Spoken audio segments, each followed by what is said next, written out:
कोई अपने इष्ट को बड़ा बताने लगा, हालांकि भगवान के सारे स्वरूप एक जैसे ही। तो ये होने लगा भी बताओ भाई भगवान कौन बड़ा है। तो उसमें से जो है मंथन हुआ कि भाई इसका तो बगैर परीक्षा के कैसे कह दिया जाए, परीक्षा ली जाए। भगवान जो है तो बोले एक काम करो, 3 देवता लोग हैं, उन तीनों देवताओं में से देखो भाई कौन कौन है। कि भगवान शिव हैं, भगवान विष्णु हैं और श्री नारायण जी हैं। इन तीनों में से देखो कौन। तो देखे कौन भाई, परीक्षा कौन करेगा।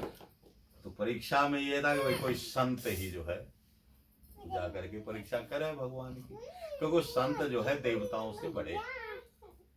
संत देवताओं की परीक्षा ले सकते हैं, भगवान की भी परीक्षा ले सकते हैं, अन्य कोई जो है भगवान की परीक्षा नहीं।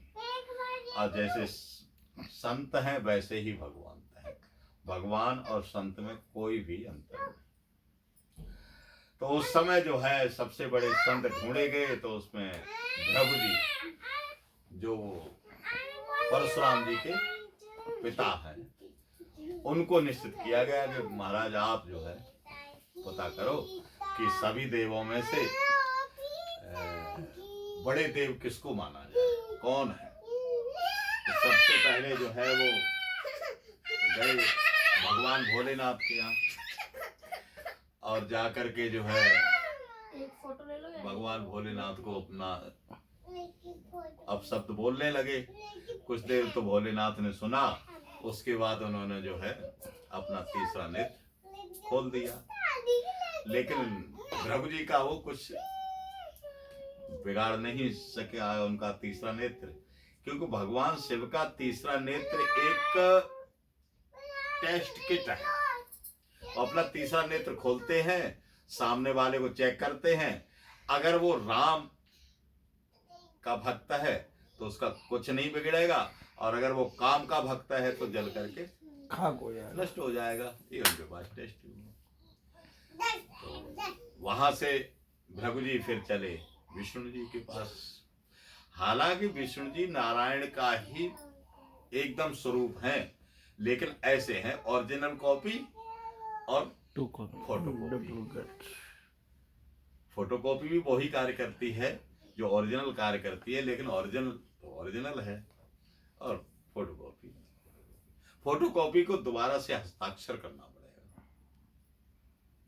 तो जब नारायण जी का हस्ताक्षर होता है तब विष्णु जी उन नारायण जी का ही कार्य करते, राम जी का ही कार्य करते हैं। कई बार विष्णु भगवान ही राम के रूप में अवतार लेते हैं, लेकिन कुछ खास कारण से, कुछ विशेष कारण से नारायण ही स्वयं राम का अवतार लेकर के आते हैं। विष्णु जी के पास जब गए तो विष्णु जी ने थोड़ा सा और देर तक जो है भृगु जी की कड़वी बातें सुनी, लेकिन उसके बाद फिर उनको भी जो है क्रोध आने लगा। उन्होंने महाराज अब आप यहाँ से जाओ। अब भगवान श्री हरि नारायण राम जी के दरबार में पहुंचते हैं। वैकुंठ धाम में नारायण जी अपने शेष सैया पर लेटे हुए हैं। लक्ष्मी जी धीरे धीरे उनके पैरों को दबा रही हैं। भगवान की आधी आंख खुली हुई है, आधी आंख बंद है, और भगवान देखने में बहुत सुंदर लग रहे हैं। भृगु जी ने कुछ नहीं किया, सीधे गए और लेटे हुए भगवान के वक्ष स्थल पर अपने पैर का प्रहार कर दिया।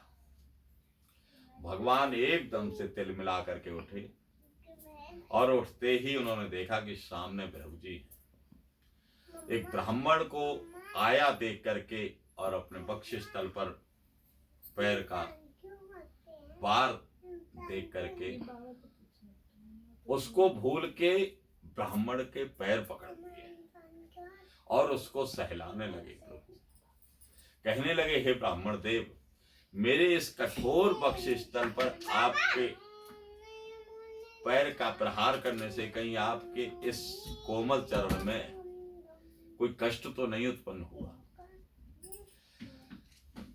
और उसको सहलाते सहलाते भगवान रो पड़े। रोते हुए भृगु जी के पैरों को अपने आंसुओं से भगवान ने धोया है। भृगु जी वहीं से भगवान श्री राम का जय घोष करते हुए और उस सभा में आए और उन्होंने पूरा वृतांत कह करके सुनाया। देवता लोग भी सब हर्षित हुए, प्रसन्नता में सबने जय जयकार किया। लेकिन भृगु जी के इस परीक्षा के कारण लक्ष्मी जी को बड़ा कष्ट हुआ। लक्ष्मी जी भगवान के सामने भृगु जी को कुछ नहीं बोल पाई, लेकिन उन्होंने मन ही मन ये कह दिया कि जो भी ब्राह्मण राम भक्त होगा उसके पास मैं आसानी से जाऊंगी नहीं। आज भी उस श्राप के कारण जो भी राम भक्त ब्राह्मण हैं उनके पास धन संपत्ति नहीं है, लेकिन उससे बहुत ऊपर वाली एक संपत्ति है जिसको राम नाम धन कहा गया है। वो ऐसे ब्राह्मणों के पास प्रचुर मात्रा में, अनंत मात्रा में इकट्ठा रहता है, जिसको मीराबाई जी कहती हैं कि पायो जी मैंने राम रतन धन पायो, पायो जी मैंने राम रतन धन पायो।